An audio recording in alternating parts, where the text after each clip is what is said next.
War begins. U.S. attack 250,000 Russian soldier on border Ukrainian.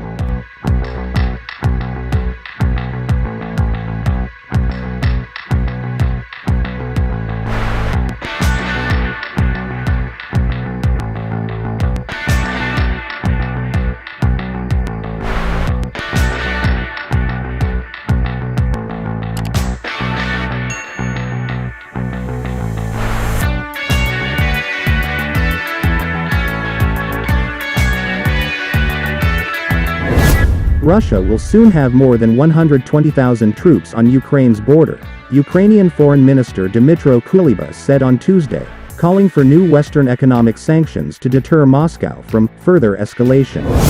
Washington and NATO have been alarmed by the large buildup of Russian troops near Ukraine and in Crimea, the peninsula that Moscow annexed from Ukraine in 2014.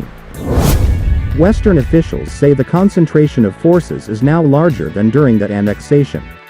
The figure given by Kuleba is higher than Ukraine's previous estimate of 80,000 Russian troops, of which 50,000 were new deployments.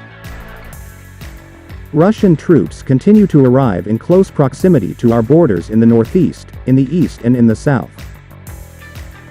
In about a week, they are expected to reach a combined force of over 120,000 troops, Kuleba told an online news conference.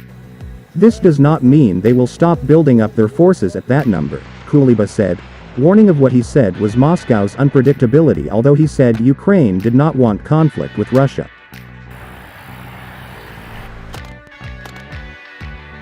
The cost of preventing Russia's further escalation will always be lower than the cost of stopping it and mitigating its consequences. It is way more effective to clearly make Moscow understand that a new stage of aggression will have dire consequences for Russia, international isolation and painful economic sanctions. Kuleba also called for Moscow to recommit to a ceasefire in eastern Ukraine, where Russian-backed forces have fought Ukrainian troops in a conflict that Kiev says has killed 14,000 people since 2014.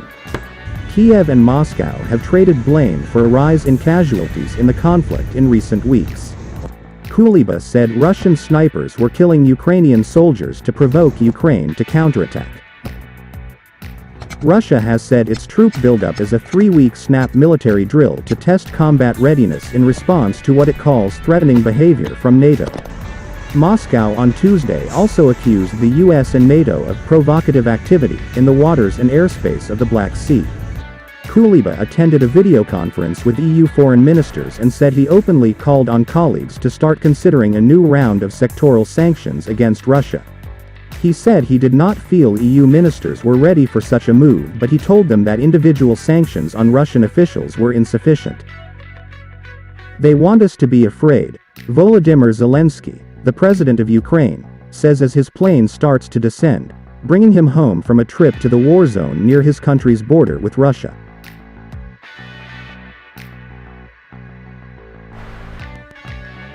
He's referring to the Russian troops that have massed along that border during the past 2 weeks, forcing the world to guess at the intentions of Russian President Vladimir Putin. From Kiev to Washington, diplomats, intelligence officials and military experts are straining to discern the meaning of Russia's troop movements and escalating rhetoric. Is it a show of force? A sign of an imminent invasion? Or a test of resolve for Ukraine and its allies? Zelensky has his own read on the Russian message. They want the West to be frightened of Russia's strength, of her power, he says in a wide-ranging interview with Time on April 9. There's no big secret here. That motive might help explain some of Moscow's behavior.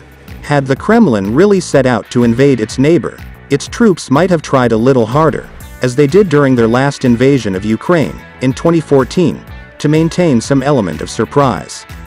Instead, the Russians have done the opposite. They have spread footage of their military buildup on social media. They have sent warships to menace Ukraine from the sea and gathered tens of thousands of troops at the border, the most since Russia's annexation of Crimea 7 years ago.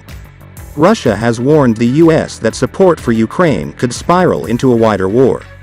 On state television, a Kremlin propagandist even suggested launching a preemptive nuclear strike that would, as he put it, scare the Americans off. But Zelensky, who entered politics only 2 years ago after a long career as a comedian, does not appear to be buying the bluster. "I want to get this straight," he says. "We are not claiming that there will be a real escalation. It might simply not be in anyone's interests to have one. That doesn't mean he is relaxed about the armies assembled at his doorstep.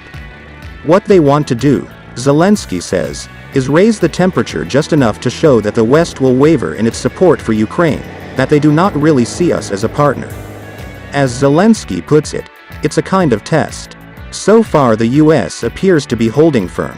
In response to the first military standoff of his tenure, President Joe Biden has pledged his unwavering support to Ukraine, including through military aid. His administration has urged European allies, especially France and Germany, to stand with Ukraine as well.